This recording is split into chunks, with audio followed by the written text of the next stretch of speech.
Good morning. My name is Mr. Thomas Venditti. I am a graduate of Franciscan University of Steubenville, 1985, bachelor's degree in theology. I spent 2 years in the seminary in Philadelphia, and I was born and raised Catholic, went through Catholic school my entire life. Okay, so when I was in high school, I was very absorbed in the social life and not my Catholic faith at all. So I got in trouble and really fell away from my Catholic faith. So when I was in college, I had a Protestant talk to me about Jesus and accepting Jesus. And so anyway, I kind of followed his lead there. And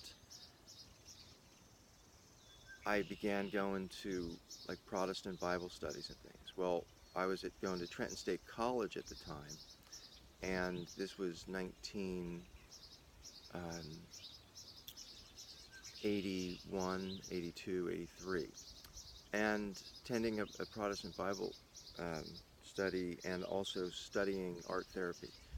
So a friend of mine, Mark Hanlon, Catholic, said, Tom, come to the Newman Center. They have a Newman Center Catholic Fellowship. So I went to the Newman Center, first time, had dinner, spaghetti dinner with about 8 people. And after dinner, I was uh, told to go into this office where the priest was. And he wasn't at the dinner, but he's in this office. And real friendly guy, and he started asking me all these questions about myself. And very unusual in the sense that like it came out of nowhere.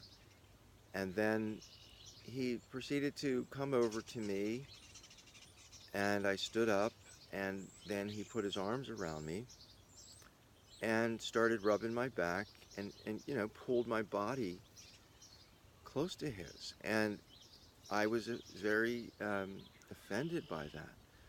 And so I just broke, I just pushed him, get off me, and left.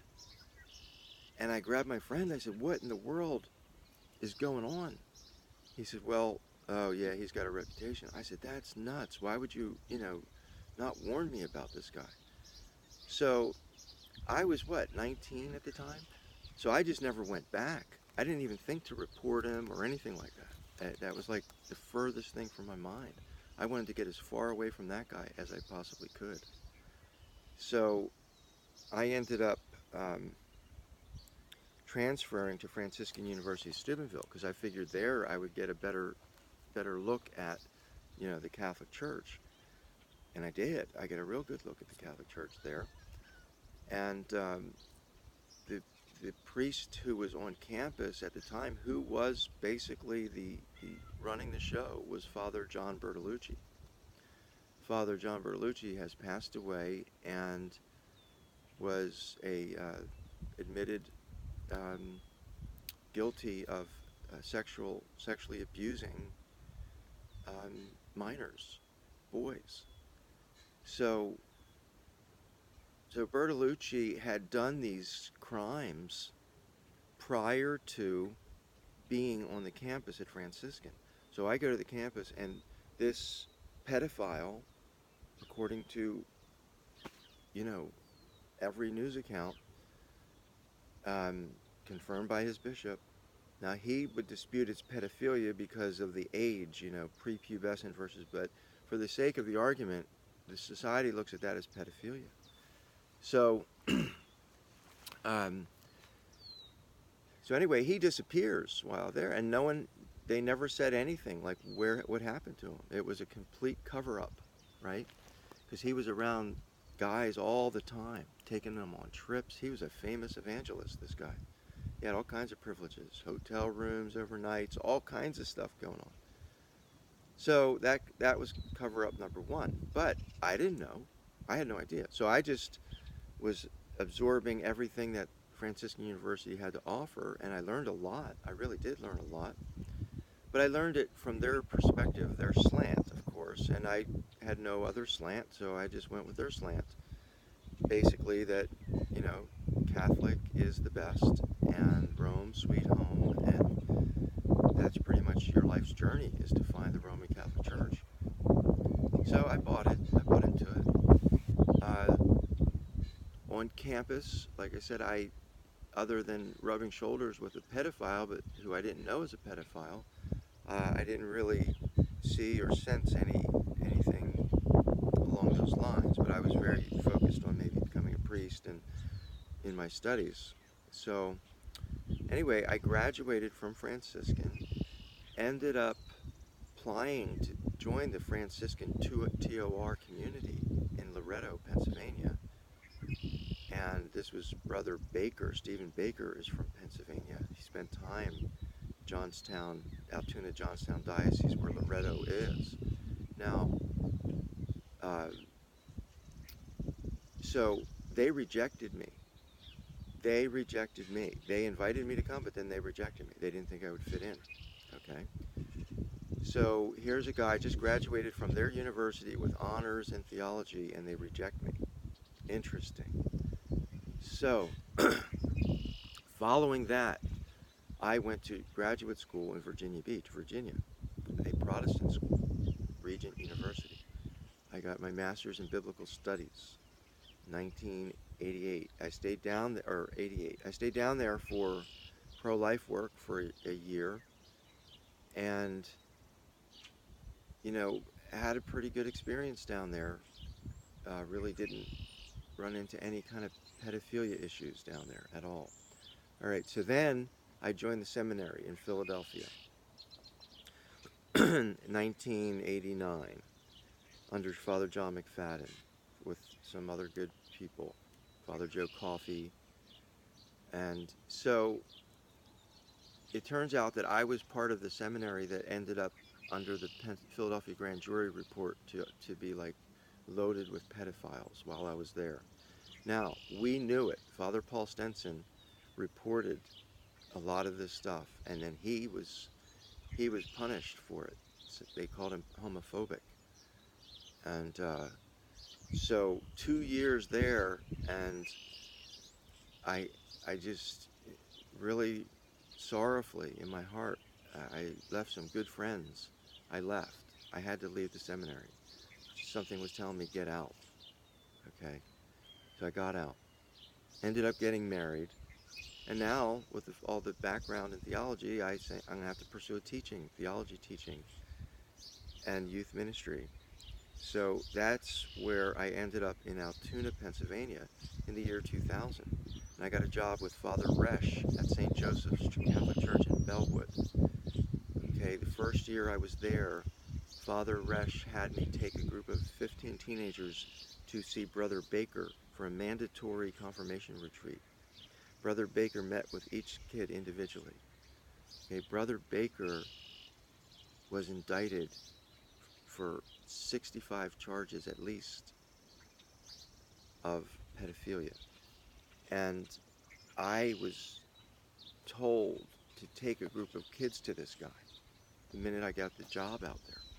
And I questioned and I said, why? Who's Brother Baker? I've never heard of Brother Baker. I can do a retreat. But no. I insisted I take him to Brother Baker. So I find out later that they knew that Brother Baker was a pedophile because he had been accused in early 1990s. And this is 2000. So they were feeding Baker kids, and they were using me to transport the kids. It's nuts. It's nuts. So I had to report this. But before that happened, my pastor, Father Resch, was soliciting gay sex on the parish computer that I had access to. So my wife and I turned him in to the bishop, Adamic. Nothing ever happened. Father Resch is a priest in good standing to this day. Now, I had to move. I had to get my kids out of there. We lived right next door to this guy. So I did what I thought was right, and he bought my house. But he didn't know I turned him in. He knows now. But He bought my house and then tore it down, which is amazing. That's got to be looked into. And then, in the meantime, I had to go find a job. So I got a job over in in Greensburg Diocese, youth ministry. I have all the top qualifications. So I'm doing this job, and I gave all my information to George Foster when I left Altoona. George Foster, who eventually helped expose a lot of the pedophiles there, and with the assistance of the Attorney General. So I now moved to Greensburg Diocese and get a job in youth ministry, and then within a year, Father Joe Maddalena from Holy Trinity, one of the churches that I was working for, he starts like coming against me because, I don't know, I told the kids about purgatory or something like that, something really dumb. And I'm thinking, what's going on with this guy? Well, he was in a relationship, with a man, and he left. He decided to leave the priesthood for a relationship with a man down, I think, in like Milwaukee. So Madalena, my boss, takes off, right? And then, so I'm left without a job. I'm left without a job. All right, so, and I've never been able to get a job in the Catholic Church since that took place because the word traveled. And in the Diocese of Greensburg, I've been excluded. I've been told to leave Holy Trinity Catholic Church by the pastor there. I was told to leave Holy Family Catholic Church by the pastor there. I was told to leave St. Bernard's Catholic Church by the pastor there. I was told by the Knights of Columbus in Seward and in Indiana that I'm not welcome. Okay, I was Grand Knight, and they took it away from me because the priest, Father Washko, I reported all this to Monsignor Kulik and Bishop Adamek. I met with Bishop Adamek. I told him everything that's going on. I've been silenced, censored. I'm the one that exposed the dragon in the sanctuary at St. Thomas More in Indiana. Someone was able to get a dragon in there, and they never knew it. So they know it now, and they're not doing anything about it. Very inappropriate. Very inappropriate. At the end of the day, 99.9% of Catholics would say inappropriate.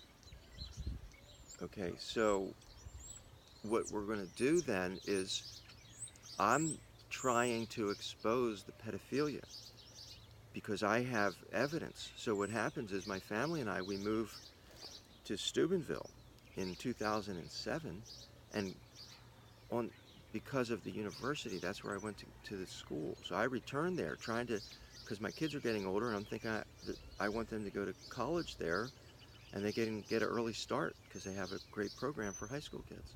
So we go there. I get a job with the Knights of Columbus.